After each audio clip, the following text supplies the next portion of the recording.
Halo, jumpa lagi dengan saya Tri. Kalian tahu nggak asal-usul dari rawa pening? Mari kita lihat dan saksikan, juga dengarkan ceritanya. Selamat menyaksikan. Dahulu, di lembah antara Gunung Merbabu dan Telomoyo, terdapat sebuah desa bernama Ngasem. Di desa itu tinggal sepasang suami istri bernama Ki Hajar dan Nyai Selakanta, yang dikenal pemurah dan suka menolong. Sayangnya, mereka belum mempunyai anak. Suatu hari, Nyai Selakanta mengungkapkan isi hatinya kepada Ki Hajar. Kanda, Dinda merasa kesepian. Sekiranya di rumah ini selalu terdengar suara tangis dan tangisan bayi, tentu hidup ini tak sesepi ini ya.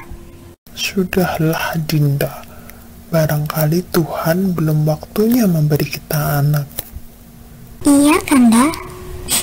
Baiklah Dinda, jika memang Dinda sangat menginginkan anak, izinkanlah Kanda pergi untuk bertapa memohon kepada Yang Maha Kuasa.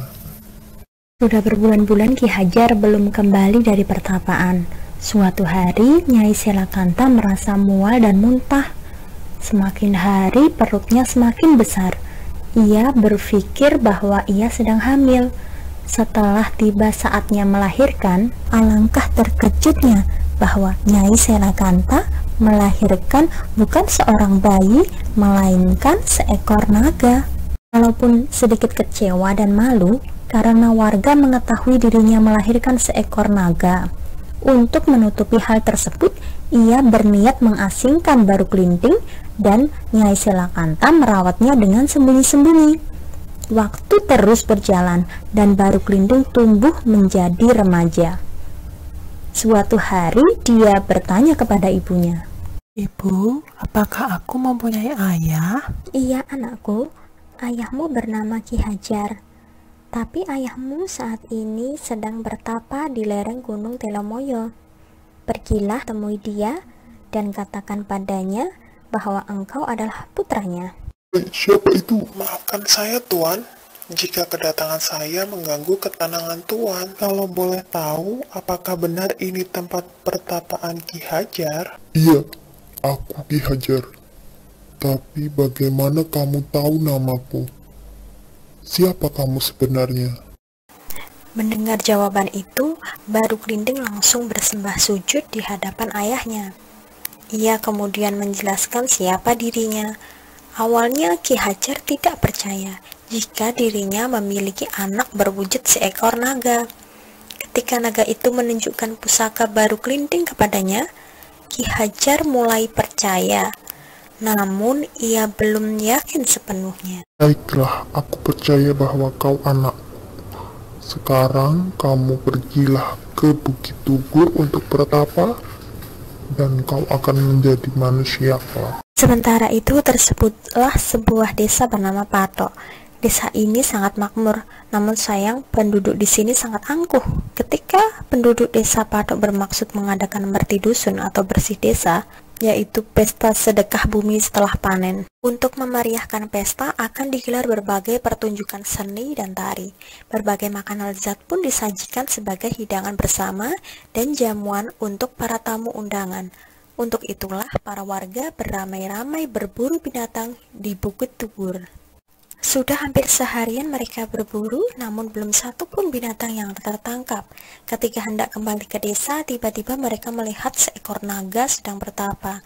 Naga ini tak lain adalah Baru Kelinting. Mereka pun beramai-ramai menangkap dan memotong-motong daging naga itu, lalu membawanya pulang.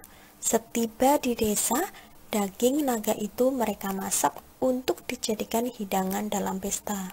Siapa itu? Saya Baru Kelinting. Hai pengemis, cepat pergi dari sini. Tubuhmu bau amis sekali. Pergilah kau pengemis. Hai pemuda, kenapa kamu tidak ikut berpesta? Semua orang menolak kehadiranku di pesta itu. Mereka jijik melihat tubuhku. Padahal saya lapar sekali. Iya cucuku, semua warga di sini memiliki sifat angkuh. Mereka pun tidak mengundang nenek ke pesta karena jijik melihatku. Ternyata masih ada warga baik di desa ini. Kalau begitu mereka harus diberi pelajaran. Jika nanti nenek mendengar suara gemuruh, segeralah siapkan lesung kayu. Ya, Nek? Wahai kalian semua, jika kalian merasa hebat, cabutlah lidi yang kutancapkan ini. Merasa diremehkan, warga pun beramai-ramai hendak mencabut lidi itu. Tak satu pun yang bisa mencabut lidi itu. Baru Kelinting segera mencabut lidi itu. Karena kesaktiannya, ia pun mampu mencabut dengan mudahnya. Begitu tercabut, suara gemuruh pun menggetarkan seluruh isi desa. Sementara itu, usai mencabut lidi, Baru Kelinting segera berlari menemui Nyi Latung yang sudah menunggu di atas lesung yang berfungsi sebagai perahu. Maka selamatlah ia bersama nenek itu. Seketika, desa itu pun berubah menjadi rawa atau danau, yang kini dikenal dengan Rawa Pening. Setelah peristiwa itu, Baru Kelinting kembali menjadi naga untuk menjaga Rawa Pening. Sekian cerita rakyat dari Tri. Tunggu cerita rakyat berikutnya ya. Jangan lupa subscribe.